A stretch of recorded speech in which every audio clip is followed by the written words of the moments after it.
Aplikasi Si Akba itu sistem informasi aplikasi anggota masih hidup ya, karena nanti daftar itu notifikasinya masuknya ke email dan diupload semua dokumennya, baik ijazah, KTP. Nah, aplikasi ini bukan hanya digunakan untuk rekrutmen badan ad hoc, tapi juga KPUPS itu terrekod dengan baik, tidak hilang gitu ya. Jadi datanya siapa mang gitu, kan nyarinya susah itu. Seleksi tertulis ya, sampai dengan. Assalamualaikum warahmatullahi wabarakatuh. Sahabat Wilip Online, kembali lagi dalam program podcast. Saat ini saya sudah bersama Komisioner KPU Kota Cilegon, Bapak Fatur. Betul. Gimana kabar sehat, Pak? Alhamdulillah, Mang Pram, sehat selalu. Dan salam sayang juga untuk sahabat-sahabat Wilip Online ya. Terima kasih deh. Nah, ini obrolan kita kedua. Siap. Kedua, pastikan ada sesuatu lah yang pengen kita obrolkan, mengingat KPU ini kan lagi sibuk-sibuknya menjelang pemilu 2024. Betul. Tapi sekarang masih 2022, tapi udah sibuk banget ya? Ya, karena memang tahapan pemilu itu panjang, mulai dari pendaftaran partai politik, verifikasi faktual partai politik, terus rekrutmen badan ad hoc, sampai juga nanti ada pemetaan dapil, ada juga nanti pencalonan, kampanye, itu jadi tahapannya panjang gitu. Pelaksanaannya 1 hari, pemungutan suaranya, tapi tahapannya itu berangkai. Panjang. Banyak ya. Apalagi sekarang masih tetap verifikasi anggota partai politik. Ya, masih berjalan. Alhamdulillah kalau untuk di Cilegon ya semuanya berjalan baik ya. Dan saat ini yang akan kita hadapi di bulan November ini terkait dengan rekrutmen badan ad hoc untuk PPK ya, panitia pemilihan kecamatan di tingkat kecamatan. Menarik nih untuk PPK. Nah, ini syarat-syaratnya, ini udah pendaftaran sudah, Pak? Belum. Nanti pendaftarannya itu di tanggal 22 November. Kita buka pendaftaran, nanti ada seleksi tertulis, juga ada nanti sesi wawancara, dan nanti tugas mereka itu dimulai dari awal Januari. Awal Januari, ya, jadi pokoknya tarikh paling akhir tuh 1 atau 2 Januari itu sudah dilantik lah teman-teman PPK gitu. Nah, itu teman-teman yang pengen gabung di PPK kayaknya asik nih. Betul, karena kan PPK ini yang nanti bertugas di tingkat kecamatan. Di tingkat kecamatan. Nah, karena memang PPK itu disebut badan ad hoc, tapi PPK juga sebagai penyelenggara pemilu di tingkat kecamatan. Nah, melalui sahabat Wilip Online ini, ya KPU berpesan juga warga masyarakat Cilegon yang memang ingin berpartisipasi dalam proses penyelenggaraan pemilu, ya kita berharap yang turut serta lah mendaftar sebagai PPK ya nanti, karena kalau bukan masyarakat Cilegon ya siapa lagi gitu ya yang turut serta gitu ya. Karena memang terkait dengan penyelenggaraan pemilu di tahun 2024 nanti memang cukup cukup lumayan dinamikanya. Nah, yang pertama di 2024 ini pemilu ini sejarahnya kita melaksanakan pemilu dan pemilihan dalam 1 tahun. Dalam 1 tahun ada 2 kali pemilu. Ya, pemilu itu artinya adalah memilih calon presiden, legislatif, dan DPD. 5 jenis surat suara, itu pemilu. Itu yang nanti di bulan Februari. Ya, bulan Februari, 14 Februari 2024. Nah, kalau untuk pemilihan itu adalah pemilihan gubernur, wakil gubernur, wali kota, dan wakil wali kota. Itu nanti di bulan November 2024. Akhir tahun ya. Nah, ini sejarah ini. Kalau dulu kan pemilihan gubernur dulu. Terus 2018-2019 pemilihan presiden dan legislatif. Nah, 2020-nya baru pemilihan wali kota. Pisah-pisah. Kalau sekarang dalam jangka 1 tahun semuanya dilaksanakan gitu. Kan Cilegon sendiri belum pernah kan pemilihan gubernur dan wali kota itu barengan di waktu yang sama gitu ya. Yang sama.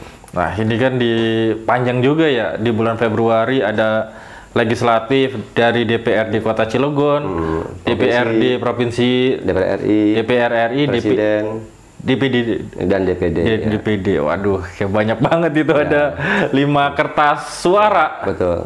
Nah, makanya untuk rekrutmen badan ad hoc ini ya kita berharap dari sisi integritas dan kapabilitas yang kita utamakan. Karena apa? Karena integritas itu sangat penting terhadap proses penyelenggaraan pemilu maupun pemilihan. Karena kalau integritasnya terjaga, ya itulah yang nanti membuat masyarakat percaya terhadap proses-proses penyelenggaraan pemilu. Yang keduanya juga proses ini harus transparan, supaya masyarakat bisa berpartisipasi, memberikan masukan, pengawasan dan lain-lain gitu. Nah, makanya di momen rekrutmen badan ad hoc ini ya waktunya lah masyarakat Kota Cilegon untuk berperan aktif, yang minimal turut serta menjadi penyelenggara pemilu gitu ya. Karena ini momennya adalah rekrutmen badan ad hoc PPK, maka turut serta ya dalam proses rekrutmen tersebut. Nanti setelah PPK nanti ada rekrutmen PPS. PPS itu di kelurahan. Kalau PPK itu per kecamatan 5 orang nanti yang kita pilih. Kalau PPS itu 3 orang yang kita pilih. Gitu. Nah, mungkin di sesi ini juga penting Bang Pram, saya memberikan informasi ke sahabat Wilip Online. Kalau dulu pendaftaran rekrutmen badan ad hoc itu mereka datang ke sini bawa berkas. Sekarang dokumen ijazah, surat keterangan kesehatan, fotokopi KTP, foto, surat pernyataan tidak terlibat di partai dan lain-lain. Nah, kalau sekarang KPU RI membuat namanya aplikasi SIAKBA. berarti bisa langsung dari aplikasi pendaftaran? Ya, aplikasi SIAKBA. SIAKBA itu sistem informasi aplikasi anggota KPU dan badan ad hoc gitu ya. Nah, jadi nanti sahabat Wilip Online bisa coba-coba tuh cari SIAKBA namanya, SIAKBA, SIAKBA. Gitu. Bisa dapat di Play Store? Bisa. Tapi untuk saat ini memang belum dibuka, karena nanti dibukanya pas proses pendaftaran. Nanti gunakan email yang memang masih hidup ya, karena nanti aktif. Daftar itu notifikasinya masuknya ke email, pribadi ya, karena khawatir disalahgunakan. Nah, dari notifikasi itu nanti login lagi, baru masuk ke aplikasi SIAKBA. Nah, nanti di situ tertera mau melamar apa, PPK, PPS, dan lain-lain. Di situ ada menunya. Nah, setelah itu baru isi identitas, daftar riwayat hidup, dan diupload semua dokumennya, baik ijazah, KTP, terus juga surat pernyataan dan lain-lain. Kalau pernah menulis misalkan di media, judul tulisannya apa gitu, itu bisa diupload. Oh, itu bisa jadi referensi juga? Betul. Nah, aplikasi ini bukan hanya digunakan untuk rekrutmen badan ad hoc, tapi juga KPU. Nanti kalau proses seleksi sama menggunakan aplikasi SIAKBA. Nah, aplikasi ini kelebihannya adalah supaya database penyelenggara pemilu baik KPU provinsi, KPU kabupaten kota, badan ad hoc sampai ke tingkat KPPS itu terrekod dengan baik, tidak hilang gitu ya. Jadi datanya udah tersimpan rapi. Siapapun nanti ke depan penyelenggaranya, data ini tidak bergeser gitu ya. Nah, sekarang saya tanya, Mang Pram, kalau mau tahu KPPS TPS 5 misalkan, Kelurahan Citangkil, siapa Mang gitu. Kan nyarinya susah itu. Tapi butuh waktu. Tapi kalau misalkan dengan aplikasi ini ke depan 10 tahun yang akan datang, Mang Pram misalkan mau cari tahu, ya gampang gitu, gampang. Wah. Nah, selain itu nanti aplikasi SIAKBA ini juga mengisi konten-konten terkait dengan jadwal seleksi, baik seleksi badan ad hoc, seleksi KPU dan lain-lain. Dan juga menginformasikan terkait hasil seleksi administrasi, seleksi tertulis, sampai dengan penetapan terpilih.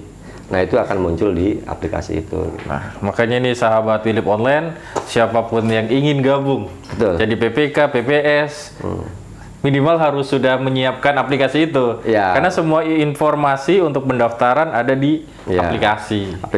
Nah, nanti ke depan aplikasi SIAKBA ini memang sebuah aplikasi yang digunakan dalam proses-proses seleksi ya, bukan hanya badan ad hoc, seleksi KPU dan lain-lainnya gitu. Nah, itu sahabat Wilip Online nih, kalau mau gabung ke PPK, PPS, kalau saya tanya gaji boleh nggak sih? Mungkin ada berapa gitu salary yang bisa didapat untuk menjadi anggota PPK sama PPS? Betul. Kalau honorarium memang ada kenaikan untuk pemilu 2024 ini. Nah, honor ini yang menentukan adalah Menteri Keuangan. Dari keputusan Menteri Keuangan itu kalau tidak salah Kalau PPK itu untuk ketua di angka 2.500.000 ya. 2.500.000 kalau lumayan untuk sih. PPS itu 1.500.000-an PPS. Jadi ada kenaikan. Kalau kemarin kan ya di angka 2.200.000 kalau tidak salah gitu. Jadi ada kenaikan gitu. Berarti itu kalau PPK sudah diterima nih setelah mengikuti seleksi di bulan Januari sudah bisa menerima gaji. Oh, kalau Januari itu pelantikan dulu. Oh, pelantikan. Berarti nanti di awal Februari. Di awal Februari. Waduh. Lumayan juga sih 2,5. Apa saya daftar aja ini? Ya, jadi kalau di penyelenggaraan pemilu itu kalau honor itu nomor sekian ya. Tapi lebih diutamakan sebetulnya ya relawan ya, sifat relawan. Benar. Kalau honor ya harusnya tidak seperti itu ya, karena memang kerja-kerja teman-teman PPK itu cukup lumayan luar biasa. Tapi kebanyakan teman-teman yang daftar PPK itu ya karena keterpanggilan aja untuk mewujudkan demokrasi yang baik lah gitu. Partisipasi langsung nih dengan menjadi salah satunya dengan menjadi panitia penyelenggara. Ya, betul. Karena kalau bukan kita ya siapa lagi? Nah, karena demokrasi itu kan dibentuk oleh kita kan, dari masyarakat sebagai penerima mandat kekuasaan tertinggi di negeri ini. Ya itulah proses-proses demokrasi itu harus kita ikuti gitu. Karena salah satu indikator demokrasi itu kan pemilu, ya kan? Nah, pemilu itu sendiri kan adalah salah satu proses pergantian kekuasaan secara periodik dengan cara aman dan damai. Kan artinya begitu kan pemilu itu ya. Apalagi kalau kita bergeser, masyarakat itu kadang-kadang banyak yang salah tafsir terkait dengan pemilu. Pemilu mah penuh dengan intrik politik gitu ya. Politik itu tidak bagus, politik itu kotor gitu ya. Politik uang. Politik itu tuh yang menjadi stigma. Betul. Nah, padahal kalau arti politik itu sebetulnya sangat bagus, karena politik itu artinya adalah usaha atau upaya yang dilakukan oleh warga negara untuk mewujudkan kebaikan dalam rangka pelayanan penyelenggaraan publik dan pemerintahan gitu. Jadi ya usaha yang dilakukan warga negara untuk mewujudkan kebaikan, itulah politik. Ini bukan kata saya, kata Aristoteles gitu. Orang jauh sana. Orang jauh banget.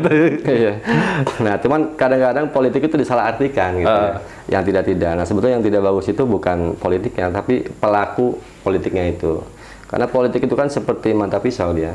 Di satu sisi dia bisa ngebantu ibu-ibu rumah tangga motong sayur segala, tapi di sisi lain juga bisa melukai orang lain gitu. Nah, itulah politik. Tapi kita harapkan karena arti politik itu adalah untuk mewujudkan kebaikan, ya kita sama-sama lah di proses pemilu ini ya kita berpolitik dalam rangka mewujudkan kebaikan. Nah, saya ambil contoh, misalkan lampu merah. Lampu merah itu kan produk politik. Kita bayangkan kalau simpang 4 tidak ada lampu merah, apa yang terjadi? Semrawut, acak-acakan. Jalan bisa kecelakaan juga kan? Nah, karena politik itu artinya adalah usaha upaya warga negara untuk mewujudkan kebaikan, maka dibuatlah lampu merah gitu ya, supaya orang tertib, teratur, kalau hijau jalan terus, kalau kuning hati-hati, kalau merah berhenti. Nah, itulah salah satu contoh bentuk politik lah gitu. Itu jadi ada aturannya. Nah, mengingat politik di tahun politik ini kan kadang ada konflik segala macam. Untuk PPK sama PPS ada pembekalan juga atau kayak gimana nih? Ada. Karena bagaimanapun mereka yang akan ketemu langsung dengan masyarakat. Ya, gitu. Betul.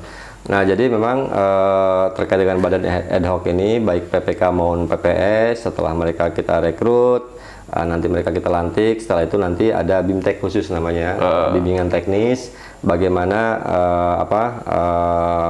teknis-teknis kepemiluan, mulai dari misalkan kampanye, pemungutan suara, logistik, dan lain-lain. Itu memang kita BIMTEK betul-betul. Karena apa? Karena kalau mereka bisa menjalankan proses pemilu ini, penyelenggaraan pemilu ini dengan baik di tingkat bawah, ya maka ke atasnya akan semakin ringan. Jadi kayak seperti istilah air bersih gitu ya. Kalau di bawah itu hasil penghitungan suaranya bersih, maka ke atasnya akan mengalir bersih juga gitu. Enak diminum gitu kan. Tapi kalau di bawahnya tidak bersih, ya berarti ke atasnya juga semakin keruh kan pasti kan, dan itu tidak enak gitu. Dan bisa ngerusak kemana-mana gitu. Makanya kita pastikan di bimbingan teknis Badan Ad Hoc tadi ya betul-betul pengetahuan tentang kepemiluannya ya harus bisa masuk semua, dan terutama kiat-kiat ya, penguatan mindset untuk mereka punya nilai-nilai integritas. Itu yang penting. Karena dengan integritas yang dimiliki oleh kawan-kawan nanti di Badan Ad Hoc, baik PPK maupun PPS, itu nanti akan menghasilkan air bersih tadi. Maka hasilnya juga akan baik. Iya, akan baik, betul.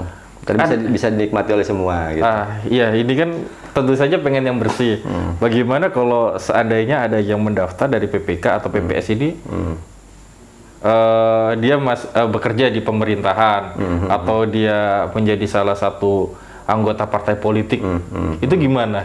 Nah, kalau di partai politik jelas-jelas itu tidak bisa ya. Tidak bisa. Karena calon-calon anggota PPK ini dia harus buat pernyataan, tanda tangan di atas materai bahwa mereka menyatakan tidak terlibat atau tidak menjadi anggota partai politik selama 5 tahun ke belakang. Itu 5 tahun lumayan ya, juga. Dan yang kedua, di KPU itu ada sistem yang kita bisa ngecek dengan nick-nya itu mereka termasuk anggota partai politik atau tidak. Dengan cuma di bawah 1 menit kita bisa cek gitu ya, untuk menyeleksi teman-teman yang mendaftar nanti. Nah, sehingga kalau ada yang masuk di Sipol misalkan dia sebagai anggota partai politik, ya nanti akan kita konfirmasi gitu. Nah itu, kalau berstatus pegawai pemerintahan meskipun masih honorer masih tetap bisa. Nah kalau di KPU walaupun dia sebagai PNS ya bisa daftar di KPU misalkan. Begitu juga dengan teman-teman di tingkat Badan Ad Hoc ya, kalau di KPU boleh mendaftar. Yang penting dia bisa punya izin dari atasannya. Gitu. Iya. Dan tentu saja harus netral, itu ya, kan yang harus yang dipegang gitu. Betul, berarti kan kalau izin atasan kan berarti dia kerjanya di sini gitu ya. Gitu. Siap. Selanjutnya nih Pak, dari pengalaman sebelumnya, apakah PPK sama PPS ini sudah berjalan dengan baik? Jadi ya kita melihat dari kemarin ya kepanitiaan atau penyelenggara dari tahun yang lalu kan sempat banyak kabar ada yang meninggal segala macam itu TPS ya, TPS dan segala macam. Ini kan ada 5 lembar surat suara. Betul. Ada antisipasi nggak untuk mengurangi? Nah, memang betul kejadian yang tidak mengenakan bagi kita semua dalam proses demokrasi itu ya di tahun 2018-2019 itu yang membuat kita semua berduka ya. Karena terjadi banyak korban untuk penyelenggara pemilu di waktu itu, di tahun itu. Tapi khusus untuk Kota Cilegon ya alhamdulillah tidak ada ya, tidak ada yang meninggal. Kalau yang sakit memang ada kecapean ya, karena memang ketika mereka melaksanakan pemungutan suara dari pagi, itu bukan dari pagi mereka, dari semalamnya. Malamnya kan berbuat tenda, bilik TPS dan lain-lain. Mereka sudah bekerja gitu. Paginya start dia bekerja untuk melaksanakan pemungutan suara sampai siang, sampai penghitungan, dan 5 jenis surat suara itu di 2018-2019 itu memang pertama kali. Nah, sehingga banyaklah yang kelelahan, kecapean dan lain-lain, dan sehingga menimbulkan sesuatu hal yang tidak kita inginkan. Nah, sehingga dengan kondisi 2018-2019 itu kemarin di 2020 pilkada itu memang ada pembatasan usia. Pembatasan usia di usia 50 tahun gitu. Dan alhamdulillah kemarin di pilkada itu ya tidak terjadi apa-apa. Nah, yang keduanya di situ juga di sekarang ini yang untuk 2024 ini ada surat pernyataan punya penyakit komorbid atau tidak gitu ya. Ada. Berarti ada cek kesehatan juga? Ada tes cek kesehatan, karena memang supaya ketika masyarakat yang mendaftar PPK itu menuliskan keterangan dengan jelas ya punya komorbid apa ya, supaya itu nanti hati-hati lah gitu ya. Kita punya ini sendiri gitu. Sahabat Philip Online, bagi yang tertarik nih mau daftar PPK, PPS atau bahkan nanti langsung di TPS bisa lah dapat informasi dari sini dengan mengikuti terus aplikasi apa tadi Pak, lupa saya. Si Akba. Nah, harus sahabat Philip Online yang tertarik nih menjadi salah satu panitia nanti di Pesta Demokrasi wajib download aplikasinya. Jadi semua informasi ada di situ. Terakhir Pak Fatur. Ya, sahabat Philip Online, khususnya masyarakat umumnya masyarakat Cilegon, momentum rekrutmen badan ad hoc ini mudah-mudahan bisa dimanfaatkan sebaik-baiknya, karena ini adalah bagian dari partisipasi kita sebagai masyarakat Cilegon untuk turut serta menyukseskan penyelenggaraan pemilu di tahun 2024 dengan baik. Karena kalau bukan kita, ya siapa lagi ya yang turut serta dalam proses penyelenggaraan pemilu. Dan kita harapkan pada proses-proses ini siap-siap untuk mendaftar nanti di tanggal 22 November. Berkas-berkasnya disiapkan mulai dari ijazah, KTP, daftar riwayat hidup dan lain-lain, dan itu di-scan. Nanti buka aplikasi Siakba, di-upload ke aplikasi Siakba sebagai bukti bahwa kita mendaftar untuk badan ad hoc gitu. Karena memang aplikasi Siakba ini sengaja disiapkan oleh KPU RI untuk proses pendaftaran badan ad hoc. Bukan hanya badan ad hoc, tapi untuk seleksi KPU, untuk KPU kota, KPU provinsi, dan lain-lain gitu. Supaya data kita nanti terrekod dengan baik. Jadi mulai itu berkas-berkasnya disiapkan gitu ya. Seperti itu, Bang Pram. Jadi siapapun yang tertarik harus punya aplikasinya. Iya, harus tertarik lagi. Harus tertarik. Iya. Karena bagaimanapun juga kita sebagai masyarakat, warga Indonesia yang betul, baik, betul. Tidak hanya menjadi penonton, gitu ya. Tidak hanya menjadi penonton, tapi kita juga bisa berpartisipasi dengan menjadi salah satu panitia. Ya, baik untuk PPK, PPS maupun KPPS. KPPS. Gitu. Nah, di lingkungan. Jadi, yuk kita sama-sama bangun demokrasi di Indonesia ini menjadi lebih baik. Dengan prinsip jaga integritas. Nah, terima kasih nih Pak Fatur. Sama Bang Pram. Sudah ngobrol-ngobrol nih. Semoga sahabat Philip Online bisa menerima atau mendapatkan informasi, terutama bagi yang tertarik untuk mendaftarkan sebagai PPK, PPS, bahkan sampai KPPS. Sekali lagi saya ucapkan terima kasih, sehat-sehat Pak. Amin, amin. Kan masih sibuk banget ya. Hati-hati pada saat Perva, kan sampai awal November ya? Enggak, sebentar lagi selesai. Sebentar lagi selesai. Baik, kita tutup dulu deh Pak. Baik sahabat Philip Online, terima kasih sudah menyimak obrolan kami. Sampai jumpa pada program podcast selanjutnya. Saya Mang Pram, pamit undur diri. Assalamualaikum warahmatullahi wabarakatuh. Waalaikumsalam warahmatullahi wabarakatuh.